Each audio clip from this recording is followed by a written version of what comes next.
Welcome back, and today we're going to connect information systems, core cybersecurity principles, and access control. Basically, how we decide who gets access to what and why. Almost every major breach headline you see, cloud misconfiguration, stolen credential attacks, insider misuse, come down to failures around these basics: weak access controls, poor governance, or simply ignoring the CIA, which is confidentiality, integrity, and availability. So let's put information systems in context. An information system combines people, process, and technology, and data to collect, then process, store, and share information that will help you make a decision.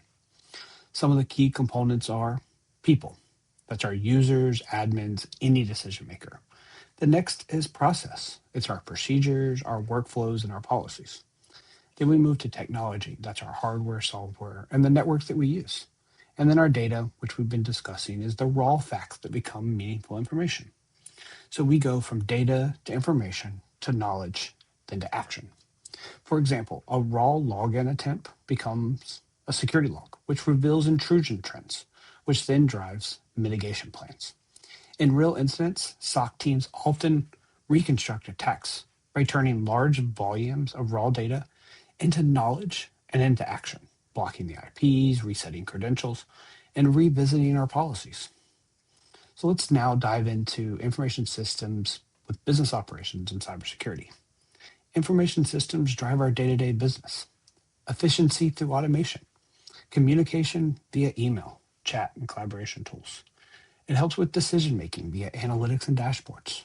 We have innovation through AI, Internet of Things, and cloud services, where cybersecurity's job is to protect those systems so that they remain trustworthy and usable, which is where the CIA triad comes in.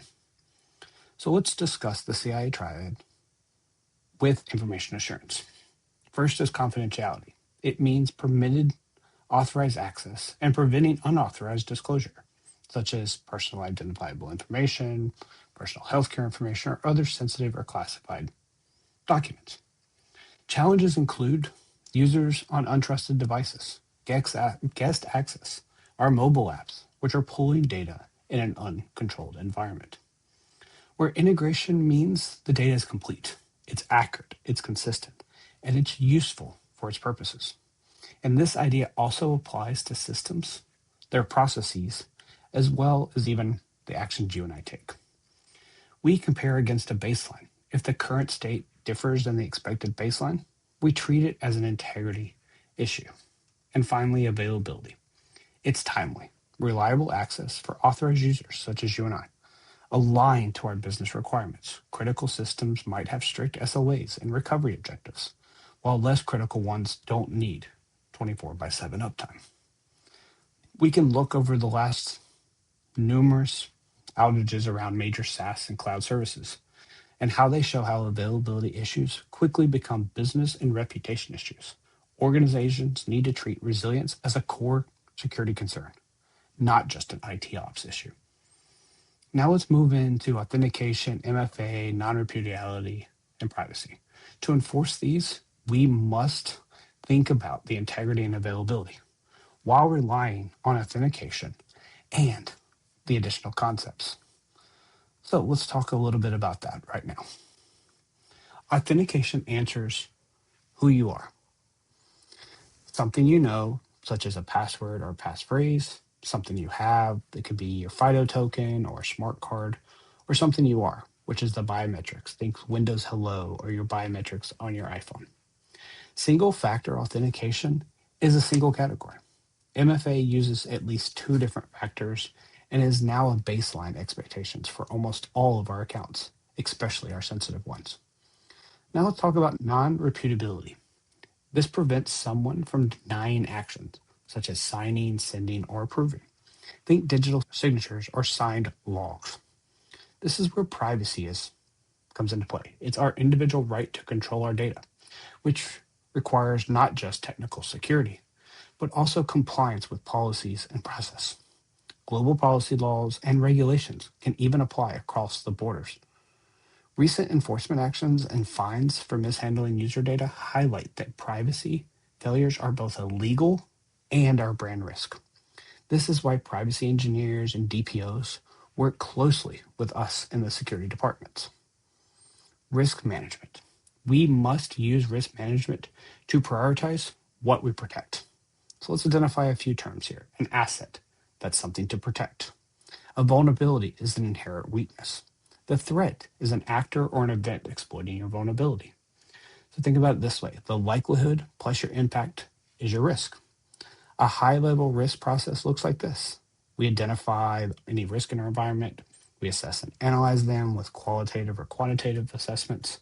Then we prioritize based on the likelihood times the impact. Treat the risk. Do we accept it? Do we avoid it? Do we mitigate it or reduce it? Or do we simply just try to transfer or share it? For example, by purchasing insurance. After large breaches, you and I often see companies rerunning this process, re-identifying their crown jewels, reevaluating threats like credential theft or misconfigurations, and deciding where to invest in new controls. Which leads us into security controls and governance. Security controls are our safeguards or the countermeasures that you and I put in place. It comes in three broad types. The first is physical controls. These would be the locks on our doors, doors themselves, badges we wear, the cameras, and even the way we put man traps and other walls inside of our site designs. Then we have the technical or logical controls. This is the authentication and authorization piece. This is use of encryption, deploying firewalls or IDSs, IPSs, that's your intrusion detection system or intrusion protection systems, and also enabling shared configuration across all of our devices. And finally, we have the administrative or managerial controls. These would be our policies, our standards, the trainings we do, starting with onboarding and offboarding. Do we have proper documentation? Do we understand how to do lifecycle identity management? All three work together as a defense in depth, meaning there's multiple layers that slow, detect, and stop the adversary. These controls sit within a governance structure. Think laws and regulations. We've talked about a few of these already. GDPR, HIPAA, your state privacy laws, as they are enforceable. We have standards such as NIST, ISO, CIS, IEEE, which provide frameworks and best practices that we must comply with in our organizations. Many organizations use policies from a high level of rules and intent. Then we build procedures, which are our step-by-step instructions that help us implement that policy. And then we think about the ethics that we overlay on top of these. Codes like ISC2, the canon remind professionals to protect society and use the common good, act honorably, legally, provide diligent services, and protect our profession. So now let's switch over to access control foundations. We can now zoom in on access control. Who gets access to what and why? Think list privilege. Access control is built on three simple elements. The subjects, that's your entities. So a subject would be a user, a service, or a device that request access, where the object is the resources being accessed. Is that files? Is that a database? Is it a server? What is the system that it's trying to interact with? And then the rules would be the policies and mechanisms that we've put in place to either allow or deny. Almost every high-profile insider or credential theft incident has a story that can be told in these terms. A subject gained more access to critical objects than the rules should have allowed. Read any recent news article. We've had a few over the last couple weeks, which leads us into the importance of defense in depth and least privilege. Defense in depth means that we use multiple layers, such as people, process, and technology, to slow the attacker, making it harder for them to get into the environment. Think an onion. Each layer is a defense. Or the analogy of a castle. We build the moat, and then a drawbridge, then we have turrets, and then there's inner walls to keep you from getting inside. So for access, let's use an example stack such as strong authentication, multi-factor. They will implement network controls like our firewalls, put segmentation in using VLANing or tiering, where our domain controllers are in tier 0, Our app servers are in tier 1, and then tier 2 would be anything that you and I are accessing. We can set up application level authentication and roles to limit the attack surface, and then deploy policies and training so that you and I recognize what risky behavior looks like in our environment. Now let's talk about least privilege, which says we grant only the minimum rights that you and I need to do their job and nothing more. Listen to that again. We give you access to everything you need to do your job, but nothing more. This reduces both the misuse and accidental damage. So, for example, you get a job tomorrow and you're the project manager for company XYZ Corporation. Within 6 months, you get promoted to manager, but I forgot to remove your access to the project management database or the Confluence site that you may or may not need now as the manager. I trust you as a user, but I don't trust your rights. So we need to ensure that we clean up any legacy roles and move you back to birthrights or role-specific rights to maintain the attack surface that an adversary can do if they were to compromise your username and password. So let's continue that analogy or that story. The recent cloud breaches often involve over-privileged users. For example, a service account with broad admin rights. Think AI. Applying least privilege to these identities will help reduce some of that attack surface, and something that you and I need to practice as we move more and more workloads out of our four walls and into the cloud, which leads to privilege access management known as PAM. It focuses on limiting and monitoring elevated rights, such as your admin, your root, or your domain admins. Modern PAM typically limits which accounts can be privileged and for what. It supports just-in-time activation, temporary elevation to only when needed. In Microsoft, you can use PIM, Privilege Identity Management, to give me 1 hour, 5 hours, 8 hours to a role so I don't have that right for perpetuity. And also, you can add additional logging and additional authentication for these sensitive actions. Force me to use a FIDO key or second or third factor to get admin or root. Recent investigations into ransomware incidents routinely show that the attackers target and abuse our privileged accounts. Organizations that have strong PAM or just-in-time can and should utilize them to prevent lateral movement more effectively, which leads to the importance of segregation of duties and user lifecycle. So segregation of duties means we need to split high-risk tasks among multiple people so that no one person alone can cause a catastrophic harm. The two-person rule is a specific case. Two authorized users are required for certain actions or access to sensitive space. So, for example, one person approves a large payment and the other has to request it. So you would request it and I would approve it. Additionally, an admin deploys a configuration where another one is required to review and sign off, thus promoting it to production. User provisioning lifecycle also matters for access control. So again, when we hire someone new, we create an account and we assign it the minimum access. As their role changes, we adjust their privileges as their responsibilities change. But we also have to make sure we clean up, like I talked about earlier, to ensure that we are removing rights that's no longer applicable for the role in which they moved into. And then we need separation requests, the ILM process, the stand downs. Make sure we disable accounts promptly and later delete after the audit retention. So for example, do you know every account that every user has? They may have more than one user. They may have 10, 12, or 50 different accounts in your environment. Do you know how to stand down each and every one of those accounts? Some recent insider threat and data infiltration stories showcase how former employees' accounts were left active or overprivileged long after a role changed. Basic lifecycle failures led to major consequences. So now let's talk about physical versus logical access controls. Physical access controls are tangible. It's the key that we put into the lock. It's the gate we walk through. It's the badge we wear. It's the guards that check our names and our IDs when we come in. It's the cameras we put around our buildings and inside of sensitive spots. It's the man traps where we force you to go in and out, or it's the alarms that trigger when you open a door that wasn't supposed to be open. The aim is to protect me and you first, then the asset. They should integrate with our monitoring and logging so that access events can be reviewed.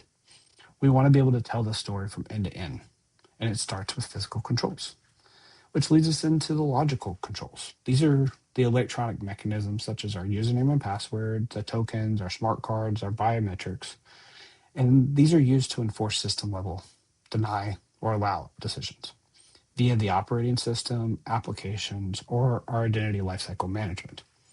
Together, physical and logical controls work together. If someone can tailgate into a data center, that's a physical failure. They may bypass all logical controls on the server because there's nothing to stop them from just plugging in a keyboard or a monitor and trying to brute force their way in. News articles about attackers simply walking into secure areas with cloned badges or social engineering their way past the receptions are good reminders that cyber incidents often start with physical access. So let's dive into a couple different access control models. We have DAC, MAC, and RBAC, and I'll describe each of those in detail here in a second. Each of these access control models describe how permissions are designed and then enforced. So for discretionary access control, DAC, it's controlled by you and I, the object owner. A file owner manually grants rights to other users, where mandatory access control is controlled by the system administrators and enforced by the system. An example here would be a classified data with labels like confidential, secret, top secret. Users must have matched clearance and a need to know to see this information. Where role-based access control is controlled by your job title, by roles, by policies, rather than by individuals. Members of the finance role can view payroll, but cannot edit the HR records. Modern enterprises often mix RBAC and applications with DAC for user-owned content, and MAC-like approaches in highly regulated or sensitive environments. So let's bring it together and think about this at a high level. Let's summarize what we've talked about for the last 15 minutes or so. Information systems blend you and I, then our processes and the technology and our data. Cybersecurity keeps these and everything trustworthy and functional. The CIA triad, again, confidentiality, integrity, and availability, is the core of information assurance, supported by authentication, multi-factor authentication, the non-reputability, as well as privacy. Risk management and layered controls, such as physical, technical, and administrative, are how we prioritize and implement protection. Access control is where all of this becomes concrete, starting with subjects, objects, and rules, shaped by a defense in depth, least privilege, PAMs, separation of duties, and lifecycle management. So my challenge for you as you continue to read articles the rest of this week and month is when you read about a recent breach or compliance action, try to map each story back to the basics. What aspect of CIA failed? Was it confidentiality? Was it integrity? Was it availability? Or was it more than one? Which type of control was missing or was misconfigured? Did they forget to offboard a user? Did they forget to reset their password? Did they make it read all, give everyone who's authenticated able to read it? And then how did access control or the lack of it contribute to the incident? Think about these as you go through and remember that we as humans are the primary attack vector. So we need to make sure that we take the time to educate ourselves and make sure that we understand how the principles of information systems, cybersecurity apply to us from the time we get up to the time we go to bed. So as we move forward, we'll build on these principles by thinking about how we will implement access controls. So make sure that you keep these concepts in mind as the why behind the configurations. when you're setting up a new application, when you're deploying a new system, and when you're asked to harden an environment. Because at some point in your career, you're going to be challenged to go through all this. So I appreciate you taking time. And as you probably noticed, we've moved on from business systems and AI and focusing on cybersecurity. And I look forward to helping you build on your knowledge as we dive into the domains of cybersecurity. So until next time, stay safe and stay secure, everyone.